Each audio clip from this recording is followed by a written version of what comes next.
10:30 ng umaga kahapon nang matagpo ang patay at palutang-lutang sa dagat sakop ng Zone 1, Barangay Bacolod, Bato, Camarines Sur ang katawan ng isang 60 anyos na mangingisda na residente ng Zone 3, Barangay Tagpulo, parehong bayan. Batay sa investigasyon ng Bato Municipal Police Station, may sakit na epilepsy ang biktima na posibleng nagresulta sa pagkahulog nito sa sinasakyang bangka habang nangingisda.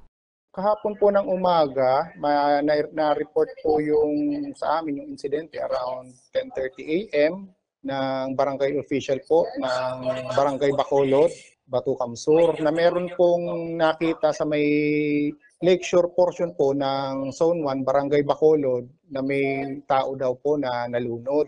At sa pagresponde po ng aming ng investigator, kasama na po doon yung taga MDRRMO ng Bato. Doon po nakita nila, natagpuan po yung wala ng buhay na biktima na base po sa pag-iimbestiga, pagtatanong-tanong ng aming investigador sa mga kamag-anak nitong biktima, ito po ay may history ng epilepsy na pinaniniwalaan po na inatake at bumagsak sa tubig na sanhi po ng kanyang kamatayan. Wala naman umanong foul play sa insidente.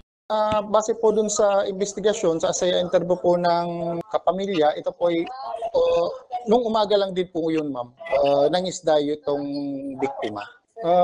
Base po sa pag-imbestiga, ma'am, wala naman po na kaming nakikitang foul play sa pangyayari. If in case na meron pong nararamdaman sa kanilang katawan, kung may sakit, tulad po nito, nung may epilepsy or may sakit sa puso or may high blood, siguraduhin po natin at least may kasama po tayo na mangingisda or gagawa sa kanilang isdaan para at least in case po na may maramdaman sila, meron silang makakasama at aalalay sa kanila.